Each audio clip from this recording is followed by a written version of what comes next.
Saludos a todos, amigos, hermanos que permanecen fieles a las enseñanzas que hemos empezado a desarrollar en este canal. En la última enseñanza de crecimiento espiritual, específicamente hablando de la palabra judíos, espero que tengan en su mente, en su corazón, hice un comentario acerca de las 70 semanas de Daniel, una semana tan famosa, pero que lamentablemente tiene varias interpretaciones. Ahora, para comenzar a hablar acerca de esto, indiscutiblemente tengo que ir al libro de Daniel, al capítulo 9, y comenzando por el final del versículo 23, hay algo interesante que le dice el ángel Gabriel a Daniel, 9:23. Le dice: entiende pues las palabras o discurso y entiende la visión. Antes de comenzar a explicarle las 70 semanas, el ángel está pidiendo a Daniel que ponga atención, que entienda la visión que él está mostrando. Y es necesario señalar al respecto de esto, de que a medida que el ángel estaba hablando, le estaba viendo lo que iba a acontecer. Estaba él viendo la visión. O sea, dos cosas iban paralelas: las palabras del ángel y la visión de lo que el ángel estaba mostrando. A mí realmente me sorprendió al leer con detenimiento esta parte del versículo, y en realidad eso es lo que estaba pasando. Es por esa razón que Daniel tenía tanto conocimiento de Cristo Jesús, porque todas las profecías que el ángel le mostraba, él las estaba mirando. Y muchas veces de la vida de Daniel pasaba algo turbado por tanta revelación que recibía de parte del Señor. Continuando con versículo 24, comienza esta profecía y le dice: 70 semanas están determinadas sobre tu pueblo y sobre tu santa ciudad. Así como comienza esta profecía. La palabra determinada que aparece en esta frase es la palabra hatak en hebreo, y significa cortar, separar, y de forma figurada significa decretar. En otras palabras, 70 semanas están cortadas, separadas o decretadas. De toda la historia del tiempo de Israel como nación, hay 490 años, 70 semanas, que hay algo especial que el Señor está acelerando durante todo este tiempo. Hay algo especial que el Eterno está haciendo con la nación de Israel. Acordémonos que esta profecía es para el pueblo de Israel. Así le explicó el ángel a Daniel, sobre tu santa ciudad y sobre Jerusalén. Dos cosas específicas para la nación de Israel y para la ciudad de Jerusalén. Pero, ¿qué es lo que ha decretado el Altísimo sobre Israel y sobre Jerusalén? Como parte primero de este versículo, terminar la prevaricación. Prevaricación es la palabra pesha en hebreo. Y conforme al diccionario Strong de la Biblia, esto significa transgresión o rebelión. A su vez, esta palabra proviene de otra. La raíz de esta palabra en hebreo es la palabra pasha, y significa separarse de la autoridad justa, traspasar o apostatar. Entonces, lo primero que hace el Señor, quitar la transgresión o la rebelión, quitar la apostasía. Luego le dice: y poner fin al pecado. En hebreo la palabra pecado es la palabra hatat, y que proviene a su vez de otra raíz que es la palabra hata, y significa fallar la meta, errar, hacer descarriar. Dios le dice a Adán y a Eva que sojuzguen la tierra, que administren la tierra. Ese fue el mandamiento de Dios para la primera pareja, pero apareció por medio alguien en escena y les hizo fallar la meta. Al fallar la meta, la Biblia nos cuenta, las Escrituras nos dicen que murieron espiritualmente. Eso es lo que va a intentar hacer el enemigo todo el tiempo durante nuestras vidas. Hacernos pecar, en otras palabras, que perdamos la visión de la meta. Hacernos errar el camino. Descarriarnos del camino. Ahora, hay algo interesante que ha añadido de parte del apóstol Juan en capítulo 1 y el versículo 29. Dice: El siguiente día vio Juan a Jesús que venía a él y dijo: he aquí el Cordero de Dios que quita el pecado del mundo. Al quitar el Señor Jesucristo el pecado del mundo, la humanidad tiene la oportunidad de seguir a la meta puesta por parte de nuestro Dios, por parte de nuestro Creador. Nuevamente Dios da la oportunidad a la humanidad, a toda la creación, así como fue en el comienzo del Edén, cumplir lo que Dios había diseñado, cumplir lo que Dios había señalado. Entonces, hermanos, es la oportunidad de que recibamos a Cristo como nuestro Señor y como nuestro Salvador para tener una meta fija de lo que Dios quiere en nuestras vidas. Una meta a donde nosotros podamos llegar con alegría y con felicidad por el bien de nuestro ser. A continuación de esto nos dice: y expiar la iniquidad. Expiar es un verbo que significa cubrir, perdonar, reconciliar. Iniquidad, sustantivo que significa maldad, culpabilidad. La raíz de esta palabra se pronuncia ava y significa actuar perversamente, pervertir, torcer. Por todo lo que hemos visto en estas tres frases que he analizado cortamente, eso es lo que hace el Señor, eso es lo que va a hacer el Señor lo que va a hacer Dios por medio de Cristo Jesús con su sacrificio en la cruz. Quitar la rebeldía, quitar la maldad, que volvamos nuevamente a tener una meta como creyentes, como hijos de Dios. Luego dice: traer la justicia perdurable, sellar la visión y el profeta. Pienso que no necesita mayor explicación traer la justicia perdurable. Cuando Cristo reine sobre esta tierra, la justicia perdurable estará sobre la faz del mundo, sobre la faz de la tierra. Luego dice: sellar la visión y el profeta. Si ya Cristo está reinando sobre la tierra, ya no necesitamos más visiones, ya no necesitamos más profetas. Por lo tanto, eso hay que sellar. Y como sexto punto dice: y ungir al santo de los santos. En hebreo, esta palabra no está hablando de ninguna persona, sino que está hablando del lugar santísimo donde Moisés, cuando construyó el tabernáculo, acuérdense ustedes que había dos partes, del lugar santo y el lugar santísimo. Estos estaban separados con un velo. Esta expresión exclusivamente se está refiriendo al lugar santísimo del tabernáculo de Moisés. Ahora, en Éxodo encontramos exactamente la misma palabra de la que está hablando aquí Daniel. Éxodo 26, el versículo 34. Y pondrás el propiciatorio sobre el arca del testimonio en el santísimo, en el lugar santísimo, en el santo de los santos. Así que no está hablando de una persona, está hablando del lugar santísimo, del tabernáculo de Dios que Dios le hizo construir a Moisés ahí en el desierto. Continuando con el versículo 25, 9:25. Sabe pues y entiende que desde la salida del decreto para restaurar y edificar a Jerusalén hasta el Mesías príncipe habrá 7 semanas y 62 semanas. No hay mucha discusión en esta parte de este versículo. Está bien determinado que desde que Nehemías, de parte de Artajerjes, recibió la orden para salir y restaurar Jerusalén, el muro de la ciudad y restaurar la ciudad, nos está diciendo que habrán 7 semanas.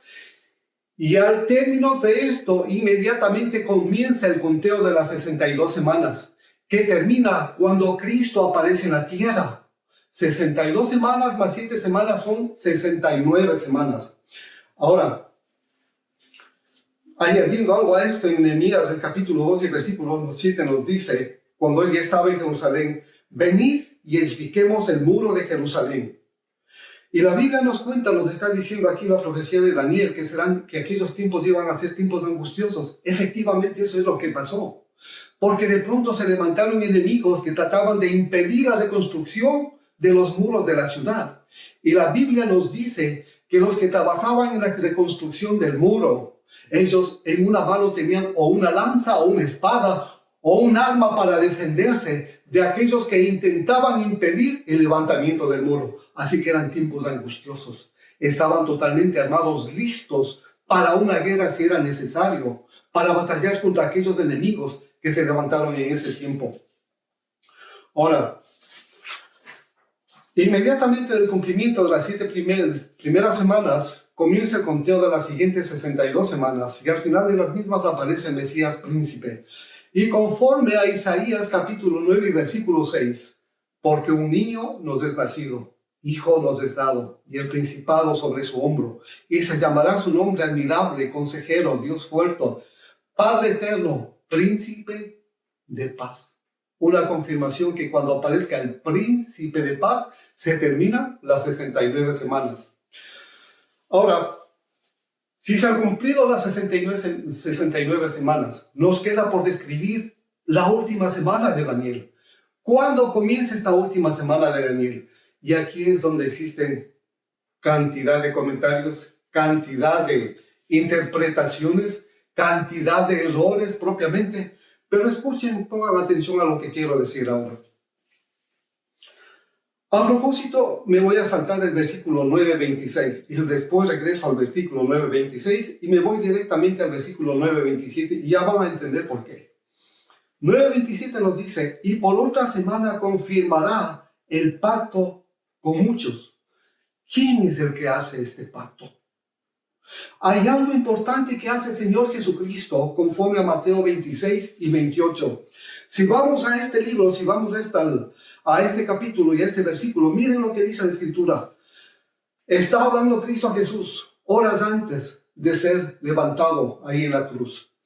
Porque esta es mi sangre del nuevo pacto que por muchos es derramada para remisión de pecados. Aquí hay dos palabras claves. Nuevo pacto y muchos.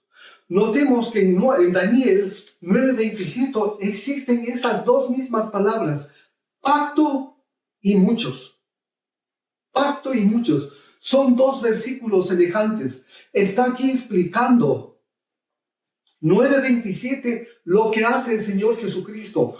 Pacto con judíos y pacto con gentiles.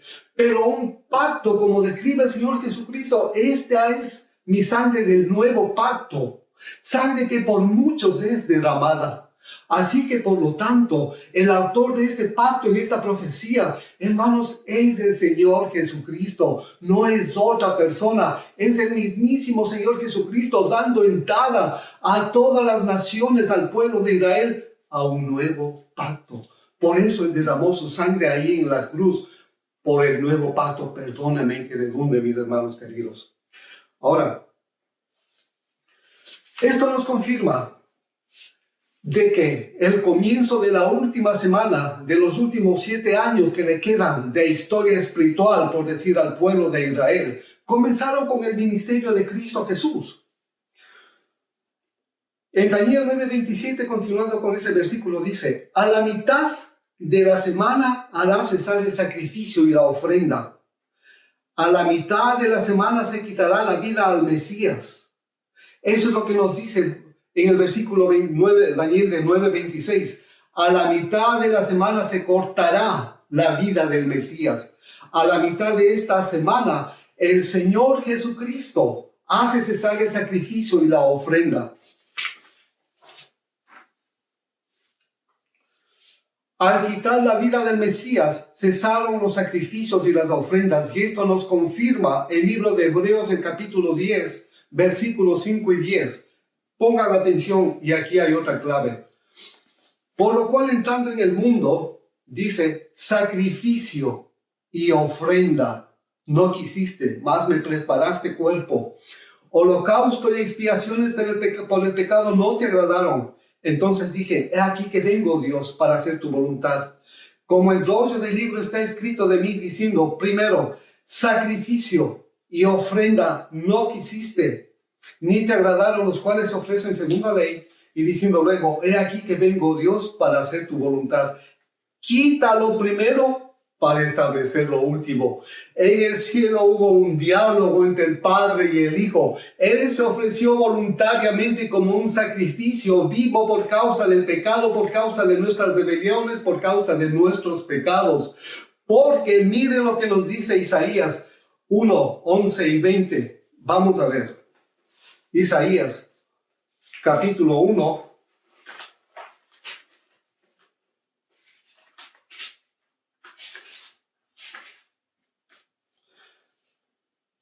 versículos del 11 al 20. ¿Para qué me sirve, dice Jehová, la multitud de vuestros sacrificios? Hastiado estoy de holocaustos, de carneros y de cebo de animales gordos. No quiero sangre de bueyes, ni de ovejas, ni de machos cabríos. ¿Quién demanda esto de vosotros? ¿Quién demanda esto de vuestras manos cuando venís a presentaros delante de mí para hollar mis atrios, para pisotear los atrios del templo del Señor?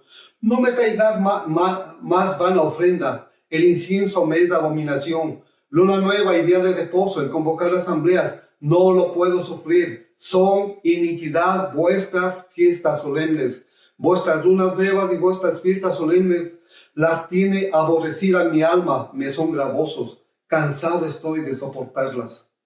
Cuando extendáis vuestras manos, yo esconderé de vosotros mis ojos. Asimismo, cuando multipliquéis la oración, yo no oiré. Llenas están de sangre vuestras manos. Lavaos y limpiaos, quitad la iniquidad de vuestras obras de delante de mis ojos. Dejad de hacer lo malo. Todo eso que se ofrecía en el templo de Jerusalén, el Señor estaba harto, cansado de todas aquellas cosas. Así que, por lo tanto, el Señor Jesucristo en la eternidad se ofrece como un sacrificio, y en el libro de Hebreos nos va a decir: me preparaste cuerpo, he aquí, oh Dios, que vengo a hacer tu voluntad. Quita lo primero para establecer esto último. Ustedes pueden razonar por lo que estoy diciendo. ¿Quién es el que quita los sacrificios del templo? ¿Quién fue el que quitó los sacrificios del templo? Hermanos queridos, no fue ninguna persona. No es el anticristo, es Dios mismo que quitó los sacrificios, porque conforme a lo que leímos en Isaías, está hastiado de todas aquellas cosas. Al quitar Dios los sacrificios y las ofrendas en el templo en los días del ministerio de Cristo, que por cierto duró 3 años y medio, no queda duda que los otros 3 años y medio están por cumplirse. Y lo confirma Apocalipsis 12:6, 1260 días. Apocalipsis 12:14, un tiempo, tiempos y la mitad de un tiempo. Apocalipsis 13:5, 42 meses. Volviendo a lo anterior. Hebreos, desde el capítulo 10, versículo 5, confirma lo que nos dice Daniel 9:27, 2 palabras claves: sacrificio y ofrenda. Eso es lo importante que hay que tener, hermanos amados. Continuando, en Daniel 9:26 nos dice la profecía, en la segunda parte de este versículo: y el pueblo de un príncipe que ha de venir destruirá la ciudad y el santuario, y su fin será con inundaciones, y hasta el fin de la guerra durarán las devastaciones. 70 años después de la muerte y resurrección de Cristo Jesús, un general romano llamado Tito vino con un gran ejército y destruyó el templo. El Señor Jesucristo profetizó sobre esto y dijo que no quedaría piedra sobre piedra, y estaba hablando exactamente de la destrucción de ese templo. Por supuesto que la ciudad quedó destruida, el templo quedó destruido, hubo una tremenda mortandad, al igual que en los días de Nehemías. Rodeó la ciudad, fue destruyendo absolutamente todo lo que quedó, todo de esa ciudad. En el final del 9:27 de Daniel dice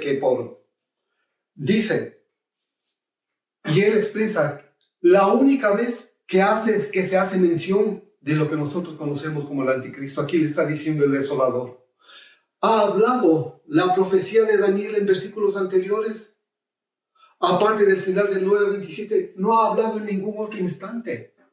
Está hablando recién al final de este versículo. Y esto nos confirma 2 de Tesalonicenses 2:8. Aquel inicuo a quien el Señor matará con el espíritu de su boca y destruirá con el resplandor de su venida. No tengo que hacerle propaganda al enemigo, hermanos. No tengo que hacerle propaganda al anticristo. Tengo que hablar de Cristo Jesús, de sus verdades, de su justicia, de lo que Él va a hacer en su segunda venida. Y que con el ministerio de Cristo Jesús, comenzaron los 3 años y medio. Los 3 años y medio de la última semana que falta. Y que se terminan esos 3 años y medio con el sacrificio de Él en la cruz, al quitar las ofrendas y los sacrificios del templo. Ahora, un pensamiento muy personal. Se ha hablado de la reconstrucción de un nuevo templo en este tiempo que estamos viviendo. Esto vengo escuchando yo desde hace unos 30 o 40 años atrás. Hermanos amados, esto de ser así nuevamente los sacrificios de animales vendrían, porque el velo todavía está puesto en el sistema religioso de los religiosos de Israel, del sistema religioso de Israel. Todavía sigue ese velo. El Señor Jesucristo todavía no ha sido revelado a ese pueblo como nación, salvo personas que en realidad el velo les ha sido quitado. Pero, como dije, de regresar y de reconstruir un templo en Jerusalén en este tiempo, nuevamente van a volver los holocaustos y los sacrificios. Nuevamente volverán los levitas a ofrecer todos esos sacrificios que se ofrecían hace años atrás, los cuales el Señor ya ha quitado. Miren lo que dice Hebreos, capítulo 10, versículos 26 al 31.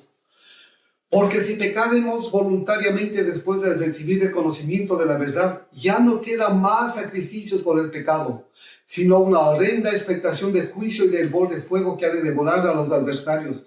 De hacer así, el sistema religioso de Israel se está convirtiendo en adversarios de Dios.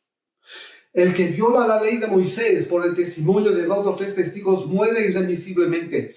Cuanto más castigo pensáis que merecerá el que pisoteare al Hijo de Dios y tuviere por inmunda la sangre del pacto, en la cual fue santificado e hiciere afrenta al Espíritu de gracia. Pues conocemos al que dice, mía es la venganza, yo daré el pago, dice el Señor, y otra vez, el Señor juzgará a su pueblo. Horrenda cosa es caer en manos de Dios vivo. Ahora, estas palabras no solamente es para la nación de Israel, es para cada uno de nosotros. Si preferimos hacer otras formas de sacrificios a Dios, nos constituimos en enemigos de Dios. Hay un solo sacrificio por el cual nosotros podemos entrar al lugar santísimo, y es la ofrenda del cuerpo de Cristo Jesús. Hay un solo sacrificio que puede quitar nuestros pecados y quitar el pecado de este mundo. Es la sangre de Cristo Jesús. El Señor Dios en los cielos no ve otra cosa más que el sacrificio de su Hijo y su sangre preciosa. Si menospreciamos esto, horrenda cosa es caer en manos del Dios vivo. Hermanos queridos, hermanos amados, espero haber presentado estos 3 últimos años y medio que faltan por concluirse de una manera bien clara. He expresado de una manera bastante clara los 3 primeros años del cumplimiento de esta profecía. Espero que en realidad ustedes lo mediten, lo piensen, hermanos amados, y que algo Dios haga con sus vidas. Bendiciones para todos. Los amo mucho y que el Señor les siga bendiciendo. Amén.